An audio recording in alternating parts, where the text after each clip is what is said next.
आज हमारे सामने एक बहुत ही दिलचस्प दस्तावेज है जो सीटीईटी फरवरी 2026 परीक्षा की तैयारी करने वालों के लिए एक तरह का मतलब गुप्त खजाने का नक्शा होने का दावा करता है।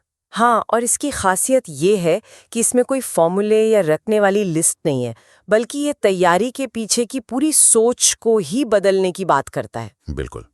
तो आज हमारी इस गहरी छानबीन का मिशन यही समझना है कि सीटीईटी सच में वैसी परीक्षा है जैसा हम उसे समझते हैं या फिर इसके पीछे कोई और ही खेल चल रहा है। सही बात है।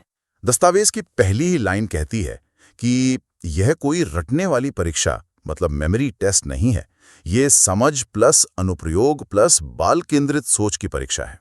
तो चलिए इसी विचार की परतों को खोलते हैं। और ये जो पहली लाइन है ना, मुझे लगता है यही सबसे बड़ा बदलाव है। ज्यादातर उम्मीदवार इसे बाकी प्रतियोगी परीक्षाओं की तरह ही देखते हैं। हाँ, कि सिलेबस पूरा करो, तथ्य याद करो और बस। बिल्कुल। और ये दस्तावेज कहता है कि अगर आपका शुरुआती नजरिया ही गलत है, तो आप कितनी भी मेहनत कर लें, मंजिल तक पहुंचना बहुत मुश्किल है। ये परीक्षा ज्ञान से कहीं ज्यादा एक शिक्षक की मानसिकता को परखती है। मानसिकता, ये शब्द बहुत महत्वपूर्ण है। तो चलिए इसी मानसिकता को समझने के लिए दस्तावेज के पहले सूत्र से शुरू करते हैं। ये कहता है NCERT equals the soul of CTET. NCERT ही सीटेट की आत्मा है। हाँ, अब ये सुनने में तो बहुत अच्छा लगता है, लेकिन इसका असल में मतलब क्या है? क्या हमें इतिहास की तारीखें या विज्ञान के फॉर्मूले रटना छोड़ देना चाहिए? ये बहुत अच्छा सवाल है, क्योंकि यहीं पर ज्यादातर लोग गलती करते हैं। दस्तावेज ये नहीं कह रहा कि तथ्य जरूरी नहीं है, वो कह रहा है कि तथ्य सिर्फ सतह है, आत्मा नहीं। अच्छा। सीटेट ये नहीं जानना चाहता कि पानीपत की लड़ाई कब हुई, वो ये जानना चाहता है कि आप क्लास में उस लड़ाई के बारे में चर्चा कैसे करेंगे, ताकि बच्चे सिर्फ तारीख ना रटें बल्कि उसके पीछे के कारणों को समझें। बिल्कुल, उसके सामाजिक और राजनीतिक परिणामों को समझें। एनसीईआरटी की किताबों के पीछे एक पूरा शिक्षा दर्शन काम करता है। सीटीईटी उसी दर्शन को परखता है। मतलब हमें किताब के अक्षरों के साथ साथ उनके पीछे छुपी भावना को भी समझना होगा। तो अगर किसी को इस आत्मा को पकड़ना है तो दस्तावेज के हिसाब से उसे कहाँ ध्यान देना चाहिए? नहीं, पूरी लाइब्रेरी पढ़ने की जरूरत नहीं है। दस्तावेज बहुत साफ तौर पर कुछ जगहों पर फोकस करने को कहता है, जैसे कक्षा 6 से 8 की सामाजिक विज्ञान और विज्ञान की किताबें। अच्छा, सिर्फ 6 से 8 क्यों? क्योंकि इन किताबों में सिर्फ जानकारी नहीं है, बल्कि कई गतिविधियां हैं, सवाल हैं, कहानियां हैं, जो दिखाती हैं कि बच्चों को खोज करने और सवाल पूछने के लिए कैसे प्रोत्साहित किया जाए। इसके अलावा कक्षा 9 और 10 के वो हिस्से जहां शिक्षण शास्त्र यानी पेडागोजी पर बात की गई है, और इन सब की नींव के तौर पर एनसीएफ 2005 और आरटीई अधिनियम 2009 की मूल बातें। एनसीएफ यानी नेशनल करिकुलम फ्रेमवर्क और आरटीई यानी शिक्षा का अधिकार अधिनियम, ये तो सरकारी दस्तावेज लगते हैं। एक आम उम्मीदवार इन्हें क्यों पढ़े?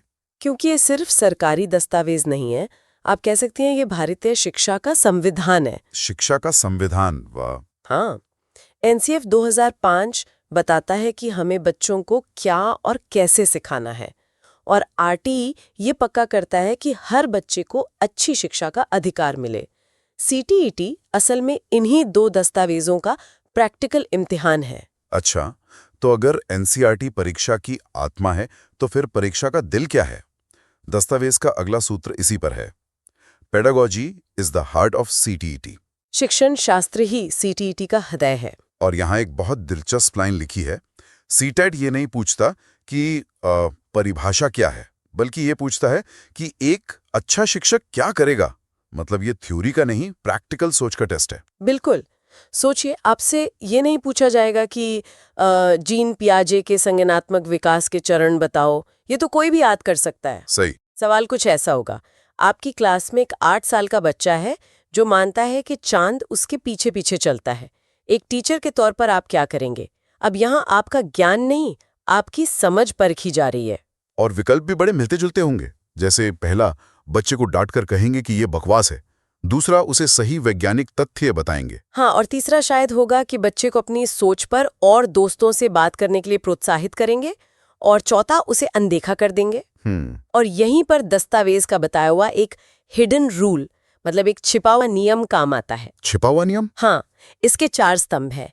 सही विकल्प लगभग हमेशा वही होगा जो पहला बाल केंद्रित हो, दूसरा समावेशी हो, तीसरा लोकतांत्रिक हो और चौथा रचनावादी हो। रचनावादी यानी कंस्ट्रक्टिविस्ट, जो मानता है कि बच्चा अपना ज्ञान खुद बनाता है। एकदम सही। तो अगर हम इस फिल्टर को पिछले उदाहरण पर लागू करें तो विकल्प ए बच्चे का अपमान करता है, वो बाहर। विकल्प डी बच्चे को अनदेखा करता है, वो भी बाहर। अब बचे बी और सी। विकल्प बी सिर्फ तथ्य थोप रहा है, लेकिन सी बच्चे को खुद सोचने और ज्ञान बनाने के लिए प्रोत्साहित कर रहा है। मतलब ये रचनावादी और बाल केंद्रित है। तो सही जवाब सी होगा। आपने सिर्फ 4 सिद्धांतों का इस्तेमाल करके सही जवाब ढूंढ लिया। यही सीटीईटी का जादू है। अरे वाह! ये 4 शब्द बाल केंद्रित, समावेशी, लोकतांत्रिक और रचनावादी एक तरह से मास्टर की हैं, जो ज्यादातर ताले खोल सकती हैं। ये तो परीक्षा को देखने का नजरिया ही बदल देता है। इसका मतलब तैयारी का तरीका भी बदलना होगा। सिर्फ नोट्स बनाने से तो काम नहीं चलेगा, है ना? बिल्कुल नहीं। इस तरह सोचने की आदत डालनी होगी। और आदत डालने का सबसे अच्छा तरीका क्या है? अभ्यास। अभ्यास। और यहीं पर दस्तावेज का अगला सूत्र काम आता है। PYQS = सीक्रेट मैप, यानी पिछले सालों के प्रश्न पत्र। एक गुप्त नक्शे की तरह। हाँ, लेकिन यहाँ एक चेतावनी भी है। सीटेट प्रश्न नहीं दोहराता, अवधारणाएं दोहराता है। इसका क्या मतलब हुआ? लोग तो यही मानकर पुराने पेपर हल करते हैं कि शायद कुछ सवाल दोबारा आ जाए। और यहीं वो गलती कर बैठते हैं। पुराने पेपर हल करने का मकसद सवालों के उत्तर रटना नहीं है, बल्कि परीक्षक के दिमाग को पढ़ना है। अच्छा, परीक्षक के दिमाग को पढ़ना? हाँ, जब आप 10-12 साल के पेपर का विश्लेषण करते हैं तो आप नोटिस करेंगे कि सवाल भले ही नए हों, लेकिन उनके पीछे की सोच वही है। आप उस भाषा को सीखने लगते हैं जिसमें सीटेट आपसे बात करता है। मतलब ये एक तरह की रिवर्स इंजीनियरिंग है।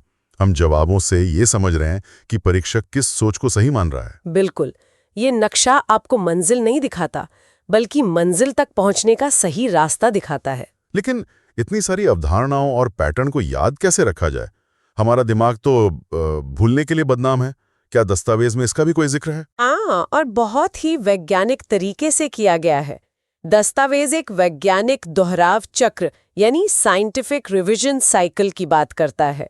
ये स्पेस्ड रेपिटेशन की तकनीक पर आधारित है। Spaced repetition? हाँ, मनोविज्ञान कहता है कि हम 24 घंटे में किसी भी नई जानकारी का लगभग 70% तक भूल सकते हैं अगर उसे दोहराया ना जाए। 70%? ये तो बहुत ज्यादा है। तो ये चक्र काम कैसे करता है? ये बहुत सरल है। मान लीजिए आपने आज एक पुराना पेपर हल किया और उसके पैटर्न को समझा। तो पहला दिन आपने पढ़ा, ठीक है। तीसरा दिन आप उसे सिर्फ 15-20 मिनट में तेजी से दोहराएंगे।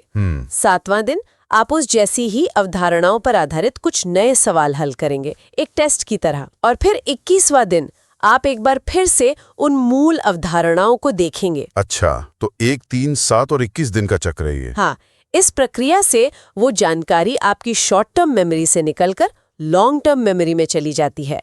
ये स्मार्ट वर्क है, हार्ड वर्क नहीं। ये तो बहुत ही व्यवहारिक तरीका है। तो हमने परीक्षा की आत्मा, दिल और नक्शे की बात कर ली है, लेकिन दस्तावेज अपने सबसे बड़े रहस्य को आखिर के लिए बचाता है। परीक्षा हॉल की मानसिकता। हाँ, ये सिर्फ तैयारी की बात नहीं है, बल्कि उन 2.5 घंटों में सोचने के तरीके की बात है। और ये शायद सबसे जरूरी हिस्सा है। सारी तैयारी एक तरफ और उन 150 मिनट में आपका दिमाग कैसे काम करता है वो एक तरफ। सही बात है। यहीं पर दस्तावेज एक सुनहरा नियम देता है। ये नियम कहता है कि जब भी आप किसी सवाल में फंस जाएं तो खुद से पूछें, एक आदर्श, दयालु और समझदार शिक्षक इस स्थिति में क्या करेगा? और उस आदर्श शिक्षक की कुछ पहचान भी बताई गई है? हाँ, बिल्कुल। दस्तावेज के अनुसार सही उत्तर हमेशा उस विकल्प में छिपा होगा जिसमें बच्चे की गरिमा का सम्मान हो। मतलब बच्चे को डांटना या नीचा दिखाना गलत है? एकदम गलत। जिसमें उसे खुद करके सीखने का मौका मिल रहा हो, माहौल डर और सजा से मुक्त हो और जहां बिना किसी भेदभाव के सभी को समान अवसर दिए जा रहे हों। और बच्चे की गलतियों को? हाँ, गलतियों को सीखने की प्रक्रिया का एक जरूरी हिस्सा माना जा रहा हो, न कि उसकी असफलता का सबूत। अगर हम ध्यान से देखें तो ये सारी बातें तो वही हैं जो हमने एनसीईआरटी के दर्शन और पेडागॉजी के छिपे हुए नियम में की थी। ये तो सब कुछ एक ही जगह आके मिल रहा है। बिल्कुल, यही इस दस्तावेज की खूबसूरती है। ये अलग अलग टिप्स नहीं है, ये एक ही सोच के अलग-अलग रूप है। एनसीईआरटी की आत्मा, पेडागॉजी का दिल, ये सब आपको सिर्फ एक ही इंसान बनाने की कोशिश कर रहे हैं, वो आदर्श शिक्षक। वो आदर्श शिक्षक जिसकी सीटेट को तलाश है। हाँ, सीटेट का हर सवाल असल में एक इंटरव्यू है, जहां परीक्षक आपसे पूछ रहा है क्या आप में वो शिक्षक बनने की क्षमता है। तो इस पूरी गहरी चर्चा का सार क्या निकलता है? अगर हमें किसी को एक लाइन में बताना हो कि सीटेट पास करने का राज क्या है, तो वो क्या होगा? दस्तावेज इसे एक बहुत ही सुंदर मंत्र में समेटता है। एनसीईआरटी की तरह सोचो, बच्चे की तरह समझो और एक आदर्श शिक्षक की तरह निर्णय लो। एनसीईआरटी की तरह सोचो और एक आदर्श शिक्षक की तरह निर्णय लो। इसमें सब कुछ आ गया, आपका ज्ञान, आपकी सहानुभूति और आपकी व्यवहारिक बुद्धि। और एक आखिरी बात जो दस्तावेज में लिखी है, जो मुझे लगता है हर उम्मीदवार को अपनी स्टडी टेबल के सामने लिखकर लगा लेनी चाहिए, वो ये है कि सीटीईटी टॉपर्स नहीं, सही शिक्षक चुनता है। ये बहुत गहरी बात है। हाँ, ये 99% लाने की दौड़ नहीं है, ये उस मानसिकता को अपनाने की परीक्षा है जो एक बच्चे के भविष्य को संवार सके। ये परीक्षा अकादमिक रूप से सबसे तेज इंसान को नहीं, बल्कि उस इंसान को ढूंढ रही है जिसमें एक अच्छा, संवेदनशील और समझदार शिक्षक बनने की सबसे ज्यादा क्षमता है। बिल्कुल। आज की चर्चा से एक बहुत गहरा सवाल मन में उठता है, जी। जिस पर शायद हम सभी को सोचना चाहिए। और सवाल ये है कि अगर सीटीईटी परीक्षा सिर्फ ज्ञान का नहीं, बल्कि एक शिक्षक की मानसिकता का परीक्षण है, तो क्या इसकी तैयारी सिर्फ किताबें पढ़कर या कोचिंग जाकर की जा सकती है? या फिर इसकी असली तैयारी कहीं और से शुरू होती है? हाँ, या फिर इसकी असली तैयारी अपने अंदर झांकने, अपने पूर्वाग्रहों को समझने और हर बच्चे को सम्मान देने की मानसिकता को विकसित करने से शुरू होती है। ये सवाल सिर्फ परीक्षा पास करने के लिए नहीं, बल्कि एक बेहतर इंसान और एक बेहतर शिक्षक बनने की यात्रा के लिए भी जरूरी है।